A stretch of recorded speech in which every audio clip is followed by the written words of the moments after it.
ಪ್ರಸ್ತುತ ನ್ಯೂಸ್ನ ವಿಶೇಷ ಕಾರ್ಯಕ್ರಮಕ್ಕೆ ಸ್ವಾಗತ. ನಾನು ಬಶೀರ್ ರೆಡ್ಡಿ ನಡ್ಕ.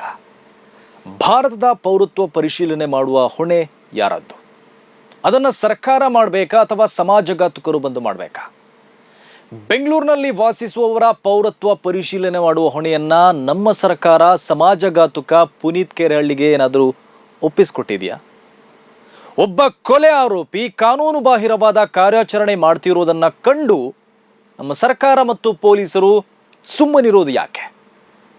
ಆ ಬಗ್ಗೆ ವಿವರವಾಗಿ ಮಾತಾಡೋಣ. ಅದಕ್ಕೂ ಮುನ್ನ ನೀವಿನ್ನು ನಮ್ಮ ಚಾನೆಲನ್ನು ಸಬ್ಸ್ಕ್ರೈಬ್ ಮಾಡಿಲ್ಲ ಅಂದರೆ ಈಗಲೇ ಸಬ್ಸ್ಕ್ರೈಬ್ ಮಾಡಿಕೊಳ್ಳಿ. ಪಕ್ಕದಲ್ಲಿರುವ ಬೆಲ್ ಐಕಾನ್ ಒತ್ತಿ ನಮ್ಮ ವಿಡಿಯೋಗಳನ್ನು ಶೇರ್ ಮಾಡಿ ನಮ್ಮನ್ನು ಬೆಂಬಲಿಸಿ. ಬೆಂಗಳೂರಿನಲ್ಲಿ ಪುನೀತ್ ಕೆರೆಹಳ್ಳಿ ಅಂತ ಒಬ್ಬ ಸಮಾಜಘಾತುಕನಿದ್ದಾನೆ.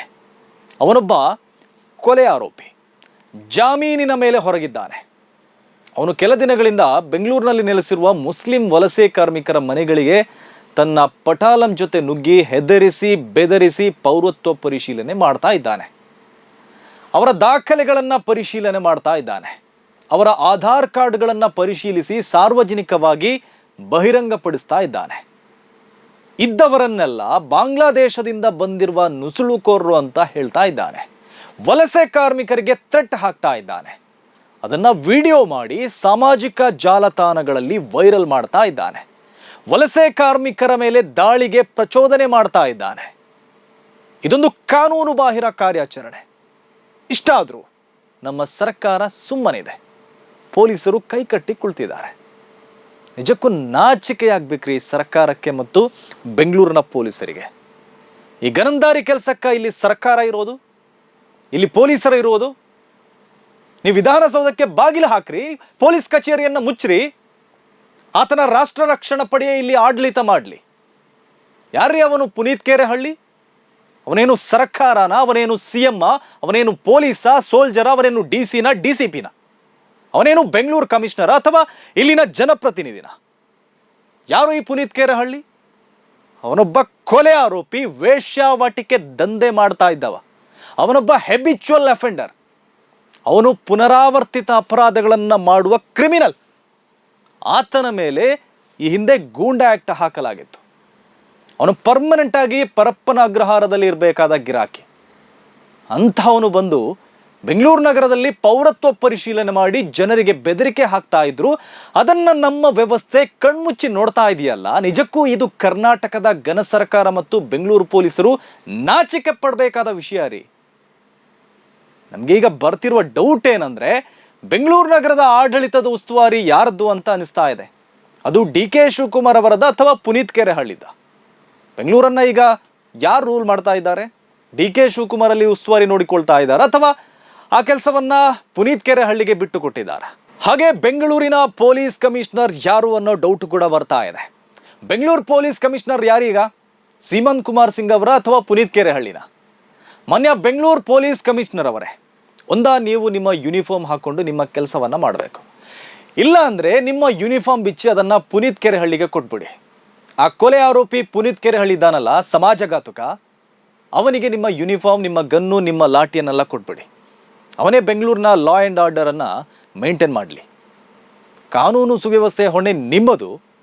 ನಿಮ್ಮ ಕೆಲಸವನ್ನ ಕೊಲೆ ಆರೋಪಿಯೊಬ್ಬ ಮಾಡ್ತಾನೆ ಅಂದರೆ ಅದು ಬೆಂಗಳೂರು ಪೊಲೀಸರಿಗೆ ನಾಚಿಕೆಗೇಡಿನ ವಿಷಯ ರೀ. ಪೊಲೀಸರು ಮಾಡಬೇಕಾದ ಕೆಲಸವನ್ನು ಒಬ್ಬ ಕೊಲೆ ಆರೋಪಿ ಮಾಡ್ತಿದ್ದಾನೆ ಅಂದರೆ, ಆತ ಮಾರಲ್ ಪೊಲೀಸಿಂಗ್ ಮಾಡ್ತಾ ಇದ್ರೆ, ಸಮಾಜದ ನೆಮ್ಮದಿಯನ್ನು ಹಾಳು ಮಾಡ್ತಾ ಇದ್ದಾನೆ ಅಂದರೆ, ಅದನ್ನು ಕೈಕಟ್ಟಿ ಕಣ್ಮುಚ್ಚಿ ನೋಡ್ತಾ ಇದ್ದೀರಲ್ಲ ನೀವೆಲ್ಲ. ಇದಕ್ಕೆ ನೀವು ಪೊಲೀಸರಾಗಿರೋದು? ಇದಕ್ಕೆ ನಿಮಗೆ ಸಂಬಳ ಸವಲತ್ತು ಕೊಡಬೇಕು? ವಲಸೆ ಕಾರ್ಮಿಕರ ಆಧಾರ್ ಕಾರ್ಡ್ಗಳನ್ನು ಪರಿಶೀಲನೆ ಮಾಡಲು ಇವರಿಗೆ ಅಧಿಕಾರ ಕೊಟ್ಟವರು ಯಾರ್ರೀ? ಆಧಾರ್ ಕಾರ್ಡ್ ಅನ್ನೋದು ಒಂದು ಕಾಯಿದೆ. ಆ ಕಾಯ್ದೆಯಂತೆ ಯಾರ್ಯಾರೋ ಬಂದು ಅದನ್ನು ವಶಕ್ಕೆ ತೆಗೆದುಕೊಳ್ಳುವಂತಿಲ್ಲ, ಅದನ್ನು ಪರಿಶೀಲನೆ ಮಾಡುವಂತಿಲ್ಲ.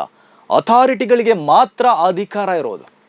ಆದರೆ ಈ ಕೊಲೆ ಆರೋಪಿ ಬಂದು ಆಧಾರ್ ಕಾರ್ಡನ್ನು ಪರಿಶೀಲನೆ ಮಾಡ್ತಾ ಇದ್ದಾನೆ.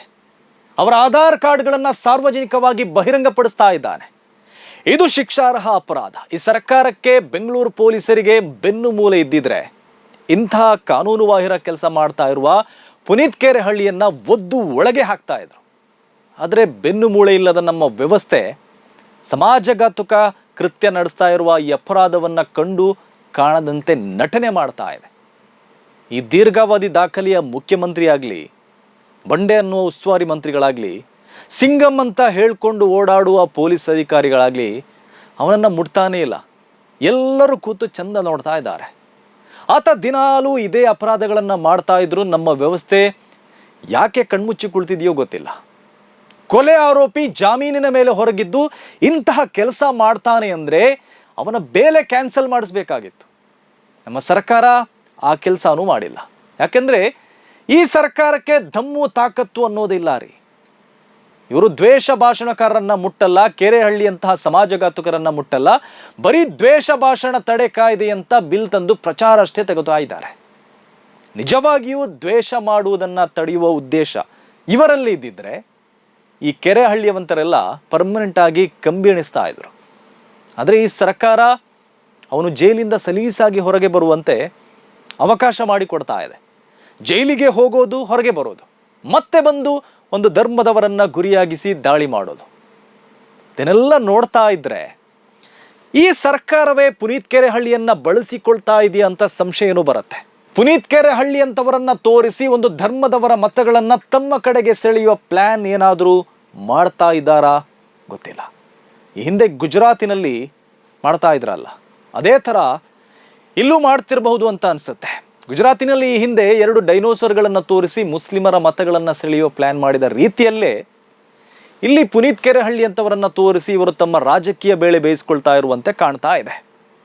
ಇಲ್ಲ ಅಂದಿದ್ರೆ ಈ ಪುನೀತ್ ಕೆರೆಹಳ್ಳಿ ಅಂತವರು ಇಷ್ಟೊಂದು ರಾಜಾರೋಷವಾಗಿ ಅಪರಾಧಗಳ ಮೇಲೆ ಅಪರಾಧಗಳನ್ನು ಮಾಡಿಯೂ ಹೇಗೆ ಬಚಾವಾಗ್ತಿದ್ದಾರೆ ಅಂತ ಗೊತ್ತಾಗ್ತಾ ಇಲ್ಲ. ಆ ಕೆರೆಹಳ್ಳಿ ಆತನ ವಿರುದ್ಧವಾಗಿ ಮಾತಾಡುವ ಮಾಧ್ಯಮಗಳಿಗೂ ಬೆದರಿಕೆ ಹಾಕ್ತಾ ಇದ್ದಾನೆ. ಅವಾಚ್ಯವಾಗಿ ಮಾತಾಡಿದ್ದಾನೆ, ಬೆದರಿಕೆನೂ ಹಾಕಿದ್ದಾನೆ. ಆ ಕೊಲೆ ಆರೋಪಿಯ ಬೆದರಿಕೆಗೆ ನಾವು ಬಗ್ಗುವವರಲ್ಲ. ಅವನಂತಹ ಸಾವಿರಾರು ಕೆರೆ ಹಾವುಗಳು ಕಚ್ಚೋಕೆ ಬಂದರೂ ನಾವು ಕೇರ್ ಮಾಡಲ್ಲ ರೀ.